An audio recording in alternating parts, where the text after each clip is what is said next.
అన్నూరులో వచ్చి Nizamabad bus Hyderabad bus ఇన్ని ఎక్కుతారు. నిజామాబాద్ వాళ్ళను ప్రతి ఒక 10 గ్రామాలలో వచ్చి బస్సు ఎక్కుతారు. వాళ్ళు అడ్డుదల పేరు చెప్తలేరు. పోలీసులే అడ్డు తలుగుతున్నారు. పోలీసులు మేము అలా పేరు చెప్పమంటున్నాం. మీకు కాంప్లైంట్ ఇచ్చిన పేరు చెప్తే మరి అలానే అడుగుతాం. మీ దగ్గర రాం కదా, ఊళ్ళోనే మరి వాళ్ళు అన్నారు. వాళ్ళు సమక్షం మీకు కాంప్లైంట్ వాళ్ళు ఇచ్చిండ్రు. ఇప్పుడు పేరు చెప్పమంటే చెప్తారు. పేరు చెప్తే వాళ్ళని అడుగుతుంది. వాళ్ళని అడుగుతాం.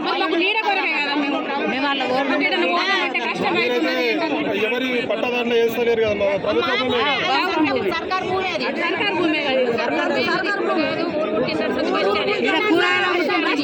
పెద్ద మనుషులు వేసిండ్రు. వేస్తే పోలీసులు వీకేసిండ్రు. ఎందుకు వీకేసినావు కాబట్టి అని ఊరంతా నిలబడ్డమో వేపించినాం. మరి కావాలా మాకు బస్ స్టాండ్ కావాలా అంతే. బస్ స్టాండ్ లేకుంటే ఎట్లా? 10 ఊర్ల మంది మా ఊరికి ఎక్స్ప్రెస్ మండలం ఉన్నది కాబట్టి బస్సులు ఆగుతాయి కాబట్టి మొత్తం వస్తారు. మీ ఊరు ఇంత పెద్దగా ఉన్నది, నిలబడదామంటే నీడ లేదని అంటున్నారు ఆడోళ్ళు. మేము అన్నము మీకు రేకులు వేయుండ్రి, బస్ స్టాండ్ వేయుండ్రి అని మేము అంటే వాళ్ళు చేస్తున్నారు. అలా తాగనియక మేము ఆడోళ్ళని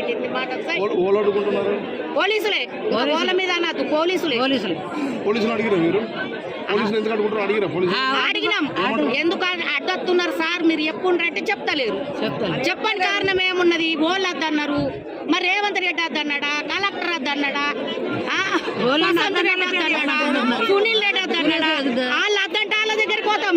మాకు ఉన్నది పోతాం. ఆడోళ్ళ మేము మొగోళ్ళ నీ నుంచి ఆడోళ్ళం పోతాం. చెప్పమంటే చెప్తలేరు. 100 మంది వచ్చి పీకెత్తారు అంటున్నాడు. 100 మంది ఎట్లా పీకెత్తారో మేము చూస్తాం అంతే.